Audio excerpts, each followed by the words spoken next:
ಗೀತಾ ಆರ್ಟ್ಸ್ಗೆ ಸುಸ್ವಾಗತ. ಈ ದಿನ ನಾನು ಟೆಕ್ಸ್ಚರ್ ಪೇಂಟ್ ಮಾಡಿ ಒಂದು ಶೋ ಪೀಸನ್ನು ಸಿದ್ಧ ಮಾಡಿದ್ದೀನಿ. ಈ ಥರ ಇದು ಗಣಪತಿಗೆ ನಾವು ಯಾವ ಕಲರ್ ಬೇಕೋ ಆ ಕಲರ್ ನಾವು ಪೇಂಟ್ ಮಾಡ್ಕೋಬೇಕು. ಮತ್ತು 2 ದೀಪಗಳು ಮತ್ತು ಇಲ್ಲಿ ಬೇರೆ ಬೇರೆ ಡಿಸೈನನ್ನು ನಾನಿಲ್ಲಿ ಮಾಡ್ಕೊಂಡಿದ್ದೀನಿ. ಈ ಥರ ಒಂದು ಟೆಕ್ಸ್ಚರ್ ಪೀಸನ್ನು ನಾವು ಬೇಕಾದರೆ ಬೇರೆಯವರಿಗೆ ಗಿಫ್ಟ್ ಮಾಡ್ಬೋದು, ಅಥವಾ ನಾವು ಕೂಡ ಮನೇಲಿ ಇಟ್ಕೊಳ್ಳೋಕ್ಕೆ ತುಂಬ ಅಂದವಾಗಿ ಇರುತ್ತೆ. ಈಗ ಈ ಥರ ಒಂದು ಶೋ ಪೀಸನ್ನು ಮಾಡೋದಕ್ಕೆ ಏನೇನು ವಸ್ತುಗಳು ಬೇಕಾಗುತ್ತೆ ಅನ್ನೋದನ್ನು ನಾನೀಗ ನಿಮಗೆ ತೋರಿಸ್ಕೊಡ್ತೀನಿ. ಮೊದಲಿಗೆ ಈ ಥರ ಒಂದು ಹಲಗೆನ ನಾನು ಸಿದ್ಧ ಮಾಡ್ಕೊಂಡಿದ್ದೀನಿ, ಇಷ್ಟು ಈ ಸೈಜಿಂದು. ಇದಕ್ಕೆ ನಾನು ಪ್ರೈಮರನ್ನು ಪೇಂಟ್ ಮಾಡಿ ಒಣಗಿಸಿ ಇಟ್ಕೊಂಡಿದ್ದೀನಿ. ಪ್ರೈಮರ್ ಆದಮೇಲೆ ನಾನು ಅದಕ್ಕೆ ಬ್ಲ್ಯಾಕ್ ಪೇಂಟನ್ನು ಮಾಡಿದ್ದೀನಿ. ಇದು ಕೂಡ ಒಣಗಿ ಆದಮೇಲೆ ನಾನು ಟೆಕ್ಸ್ಚರ್ ಪೇಂಟನ್ನು ಶುರು ಮಾಡಬೇಕಾಗುತ್ತೆ. ಈ ಥರ ಒಂದು ಟೆಕ್ಸ್ಚರ್ ಪೇಂಟಿಂಗನ್ನು ನಾನು ಮಾಡ್ಕೊಂಡಿದ್ದೀನಿ. ಈ ಥರ ಒಂದು ಶೋ ಪೀಸನ್ನು ಮಾಡಬೇಕಾದ್ರೆ ಏನೇನು ಪದಾರ್ಥಗಳು ಬೇಕಾಗುತ್ತೆ ಅನ್ನೋದನ್ನು ಮತ್ತೊಂದು ಸರಿ ನೋಡೋಣ. ಬೇರೆ ಬೇರೆ ನಾನು ಈ ಶೋ ಪೀಸ್ ಮಾಡೋದಕ್ಕೋಸ್ಕರ ನಾನು ಮೆಟಾಲಿಕ್ ಕಲರ್ಸನ್ನು ತೊಗೊಂಡಿದ್ದೀನಿ. ಫೆವಿಕ್ರಿಲ್ ಮೆಟಾಲಿಕ್ ಕಲರ್ಸು, ಇದು ಪರ್ಲ್ ಕಲರು ಮತ್ತು ಪರ್ಲ್ ಕಲರು, ಕಾಪರ್ ಕಲರು ಮತ್ತು ಬ್ರೌನ್ ಕಲರು, ಈ ಥರ ಬೇರೆ ಬೇರೆ ಕಲರನ್ನು ಬಳಸ್ಕೊಂಡಿದ್ದೀನಿ. ಮತ್ತು ಆಯಿಲ್ ಪೇಂಟ್ ಕೂಡ ನನಗೆ ಇಲ್ಲಿ ಬೇಕಾಗುತ್ತೆ. ಏಷ್ಯನ್ ಪೇಂಟಲ್ಲಿ ಆಯಿಲ್ ಕಲರ್ಸು ಬ್ಲ್ಯಾಕು, ರೆಡ್ಡು ಮತ್ತು ಯೆಲ್ಲೋ ಕಲರನ್ನು ತೊಗೊಂಡಿದ್ದೀನಿ. ಮತ್ತು ಫೆವಿಕಾಲ್ ಕೂಡ ಇಲ್ಲಿ ನಮಗೆ ಬೇಕಾಗುತ್ತೆ. ಮತ್ತು ಈ ಬ್ರಷ್ಗಳು ಬೇರೆ ಬೇರೆ ಸೈಜಿನ ಬ್ರಷ್ಗಳು ಕೂಡ ನಮಗೆ ಬೇಕಾಗುತ್ತೆ. ಇನ್ನು ಮುಂದಿನ ಹಂತದಲ್ಲಿ ಏನು ಮಾಡಬೇಕು ಅನ್ನೋದನ್ನು ನಿಮಗೆ ತೋರಿಸ್ಕೊಡ್ತೀನಿ. ನಾನು ಈ ಥರ ಟೆಕ್ಸ್ಚರ್ ಪೇಂಟಿಂಗ್ ಮಾಡ್ಕೊಳ್ಳೋಕ್ಕೆ ಇದು ಚಾಕ್ ಪೌಡರನ್ನು ಬಳಸ್ಕೊಂಡಿದ್ದೀನಿ. ಈ ಚಾಕ್ ಪೌಡ್ರಿಗೆ ಫೆವಿಕಾಲನ್ನು ಹಾಕಿ ಹದವಾಗಿ ಕಲಿಸ್ಕೊಳ್ಬೇಕು. ಕಲಿಸ್ಕೊಂಡಾದ್ಮೇಲೆ ಈ ಥರ ಗಟ್ಟಿಯಾಗಿ ಸ್ವಲ್ಪ ಗಟ್ಟಿಯಾಗಿ ಪೇಸ್ಟ್ ಥರ ಮಾಡಿಕೊಂಡು ಇದರಲ್ಲಿ ನಾವು ಈ ಥರ ಕೆಲವು ಆಕೃತಿಗಳನ್ನು ಮಾಡ್ಕೋಬೇಕಾಗುತ್ತೆ. ನೋಡಿ, ಈ ಥರ ರೌಂಡ್ ಆಗಿರೋಂಥದ್ದು ಮತ್ತು ಈ ಥರ ಉದ್ದದ್ದು. ನಿಮಗೆ ಯಾವ ಡಿಸೈನ್ ಬೇಕೋ ಆ ಡಿಸೈನನ್ನು ಇದರಲ್ಲಿ ಮಾಡ್ಕೋಬೇಕು. ಮಾಡ್ಕೊಂಡು ನಂತರ ನಾವು ಆಮೇಲೆ ಕೊನೆಯಲ್ಲಿ ನಾವು ಇದನ್ನು ಅಂಟಿಸ್ಕೊಳ್ಬೇಕಾಗುತ್ತೆ. ಈ ಥರ ಡಿಸೈನ್ ಮಾಡೋದು ಹೇಗೆ ಅಂತ ನಿಮಗೆ ನಾನು ತೋರಿಸ್ಕೊಡ್ತೀನಿ.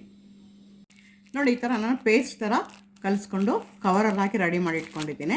ಇದು ಕವರ್ನಲ್ಲೇ ಹಾಕಿಡಬೇಕು, ಇಲ್ಲಾಂತಂದರೆ ಇದು ಬೇಗ ಒಣಗಿ ಹೋಗುತ್ತೆ. ಈ ಥರ ಡಿಸೈನ್ಸ್ 2 ಡಿಸೈನ್ ಮಾಡೋದು ಹೇಗೆ ಅಂತ ನಾನು ತೋರಿಸ್ಕೊಡ್ತೀನಿ. ನೋಡಿ, ಈ ಥರ ರೌಂಡಾಗಿ ಉಂಡೆ ಮಾಡ್ಕೊಳ್ಳಿ.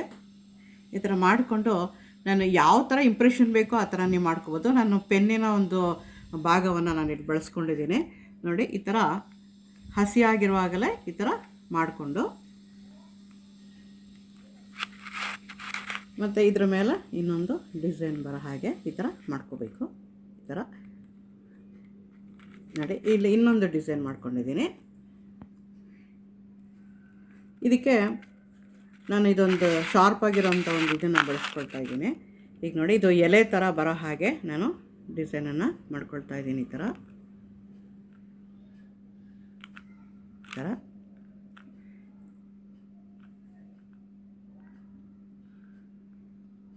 ಈ ಥರ ಮಾಡ್ಕೊಂಡಿದ್ದೀನಿ. ಆಮೇಲೆ ಈ ಥರ ಇದಕ್ಕೂ ಕೂಡ ಇದೇ ಥರ ನಾವು ಮಾಡ್ಕೋಬೇಕಾಗುತ್ತೆ. ಅದು ಫಸ್ಟು ಚೆನ್ನಾಗಿ ನೈಸಾಗಿ ನೀವು ಉಂಡೆ ಮಾಡಿಕೊಂಡು ನಂತರ ಈ ಥರ ಮಾಡ್ಕೋಬೇಕು. ಇದು ಹಾಗೆ ಸ್ವಲ್ಪ ಹೊತ್ತು ಒಣಗಕ್ಕೆ ಬಿಡಬೇಕು. ಒಣಕೊಂಡು ಆದಮೇಲೆ ನಮಗೆ ಈ ರೀತಿ ರೆಡಿ ಆಗುತ್ತೆ. ಈ ಥರ ಮಾಡೆಲ್ಸ್ ಥರ ರೆಡಿ ಆಗುತ್ತೆ, ಪೀಸ್ಗಳು ರೆಡಿ ಆಗುತ್ತೆ. ನಿಮಗೆ ಶೋ ಪೀಸ್ ಮಾಡೋಕ್ಕೆ ಎಷ್ಟು ಬೇಕೋ ಅಷ್ಟು ನಾವು ಇಲ್ಲಿ ಮಾಡಿ ರೆಡಿಯಾಗಿ ಒಣಗಿಸಿ ನಾವು ಇಲ್ಲಿ ಇಟ್ಕೋಬೇಕು. ಈ ಥರ ನಾನು ಒಣಗಿಸಿ ಇಟ್ಕೊಂಡಿದ್ದೀನಿ. ಈಗ ಮುಂದೆ ಏನು ಮಾಡಬೇಕು ಅನ್ನೋದು ನನಗೆ ತೋರಿಸ್ಕೊಡ್ತೀನಿ. ನೋಡಿ, ಈ ಥರ ನಾನು ದೀಪಗಳನ್ನು ತಂದು ಈ ಥರ ಪೇಂಟ್ ಮಾಡಿ ಒಣಗಿಸಿ ಇಟ್ಕೊಂಡಿದ್ದೀನಿ. ಈ ಥರ ಒಂದು ಜೋಡಿ ಇಟ್ಕೊಂಡಿದ್ದೀನಿ ನಾನು.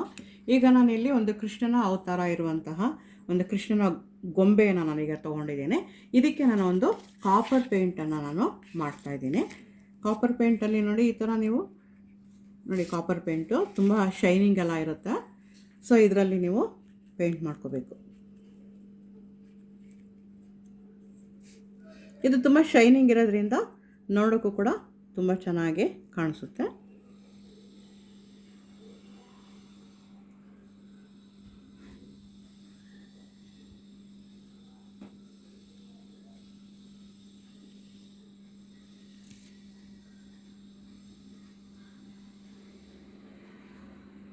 ಈ ಥರ ನೀವು ಯಾವುದೇ ಒಂದು ಮೆಟಾಲಿಕ್ ಕಲರ್ಸಲ್ಲಿ ನಿಮ್ಗೆ ಇಷ್ಟ ಬಂದಿರೋಂತಹ ಒಂದು ಕಲರ್ಸನ್ನು ಇಲ್ಲಿ ನೀವು ಬಳಸ್ಕೊಳ್ಬೋದು.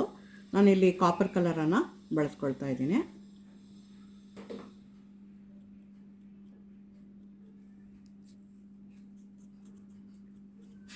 ಪ್ರತಿಯೊಂದು ಭಾಗನ ನೀವು ಬಿಡದೆ ನೀಟಾಗಿ ಪೇಂಟ್ ಮಾಡ್ಕೋಬೇಕು.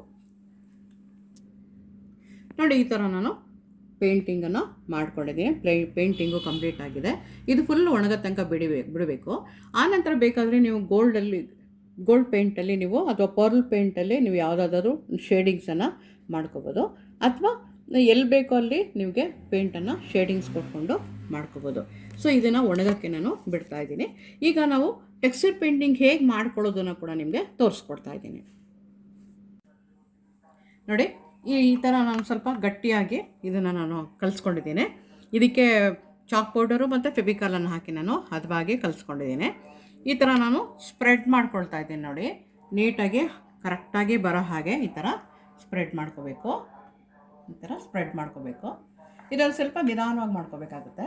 ಏಕೆಂತಂದರೆ ನಮಗೆ ಕರೆಕ್ಟಾಗಿ ಟೆಕ್ಸ್ಚರು ಬರಬೇಕಲ್ಲ, ಹಾಗಾಗಿ ಒಂದು ಸ್ವಲ್ಪ ಕರೆಕ್ಟಾಗಿ ಮಾಡ್ಕೊಳ್ತಾ ಹೋಗಬೇಕು. ನೋಡಿ, ನಿಧಾನವಾಗಿ ನಾವು ಈ ಥರ ಅದು ಒಣಗ್ದಂಗೆ ಒಂದು ಸ್ವಲ್ಪ ನಾವು ಈ ಥರ ಮಾಡ್ಕೊಳ್ತಾ ಹೋಗಬೇಕು.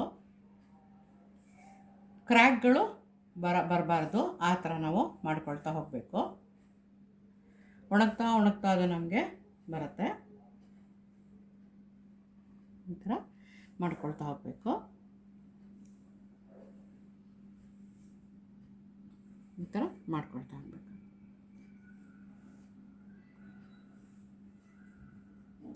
ಈ ಥರ ಮಾಡಿ.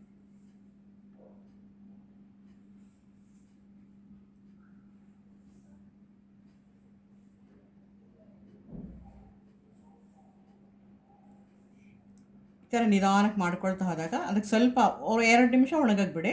ನಂತರ ಮತ್ತೆ ಇದೇ ಥರ ಅದೇ ಲೈನ್ಸ್ ಮೇಲೆ ನಾವು ಮಾಡಬೇಕು. ಆ ಥರ ಮಾಡ್ಕೊಂಡು ಬಂದಾಗ ನಮಗೆ ಕರೆಕ್ಟಾಗಿ ಟೆಕ್ಸ್ಚರ್ ನಮಗೆ ಬರ್ತಾ ಹೋಗುತ್ತೆ. ಈ ಟೆಕ್ಸ್ಚರ್ ಪೇಂಟಿಂಗ್ ಅಂದು ಒಣಗಿದೆ.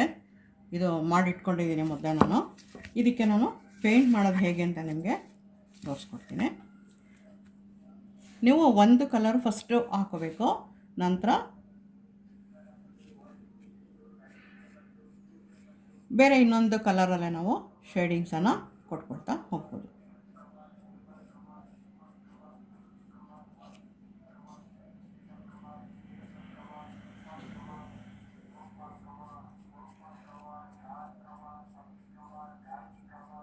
ಇದಕ್ಕೆ ಮ್ಯಾಚ್ ಆಗುವಂತಹ ಕಲರನ್ನು ನಾವು ಬಳಸ್ಕೊಂಡು ಪೇಂಟ್ ಮಾಡ್ತಾ ಹೋಗಬೇಕು. ಇಲ್ಲಿ ಈ ಥರ ಸ್ವಲ್ಪ ನಿಧಾನಕ್ಕೆ ನಾವು ಮಾಡ್ತಾ ಹೋಗಬೇಕು.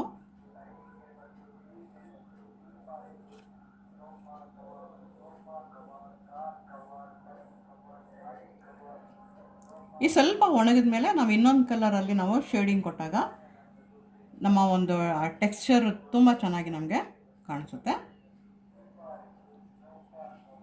ಈ ಥರ ಇದಕ್ಕೆ ಯೆಲ್ಲೋ ಕಲರು ಅಥವಾ ಗ್ರೀನ್ ಕಲರ್ ಯಾವುದಾದ್ರೂ ಕೂಡ ನಾವು ಮ್ಯಾಚಿಂಗ್ ಕಲರ್ ಆಗಿ ನಾವು ಬಳಸ್ಕೋಬೋದು. ನೋಡಿ, ಈ ಥರ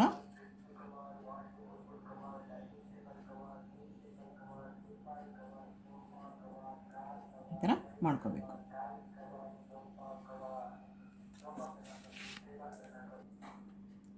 ನೋಡಿ, ಈ ಥರ ವಿಗ್ರಹಗಳನ್ನು ರೆಡಿ ಮಾಡಿಕೊಂಡು, ಈ ಥರ ದೀಪಗಳನ್ನು ರೆಡಿ ಮಾಡಿಕೊಂಡು, ಈ ಥರ ಆಕೃತಿಗಳನ್ನು ರೆಡಿ ಮಾಡಿಕೊಂಡು ನಾವು ಟೆಕ್ಸ್ಚರ್ ಪೇಂಟಿಂಗ್ ಮಾಡಿಕೊಂಡಿರೋಂತಹ ಒಂದು ಹಲಗೆ ಮೇಲೆ ಈ ಥರ ಜೋಡಿಸ್ಕೊಂಡು ನಾವು ನಮಗೆ ಬೇಕಾದಂತಹ ಕಲರನ್ನು ಹಾಕ್ಕೊಂಡು ಈ ಥರ ಸಿದ್ಧ ಮಾಡ್ಬೋದು. ಈಗ ನಮ್ಮ ಶೋ ಪೀಸು ರೆಡಿ ಆಗುತ್ತೆ. ಇದಿಷ್ಟು ಹಂತಗಳನ್ನು ಆದಮೇಲೆ ಶೋ ಪೀಸ್ ನಮಗೆ ರೆಡಿ ಆಗುತ್ತೆ. ಸೊ ಇದನ್ನು ನಾವು ಮನೆಗೂ ಇಟ್ಕೋಬೋದು ಅಥವಾ ನೀವು ಗಿಫ್ಟ್ ಕೂಡ ಮಾಡ್ಬೋದು. ಈ ಒಂದು ನನ್ನ ಆರ್ಟ್ ನಿಮಗೆ ಇಷ್ಟ ಆಗಿದ್ದರೆ ಸಬ್ಸ್ಕ್ರೈಬ್ ಮಾಡಿ, ಶೇರ್ ಮಾಡಿ ಮತ್ತು ಕಮೆಂಟ್ಸ್ ಮಾಡಿ. ವಂದನೆಗಳು.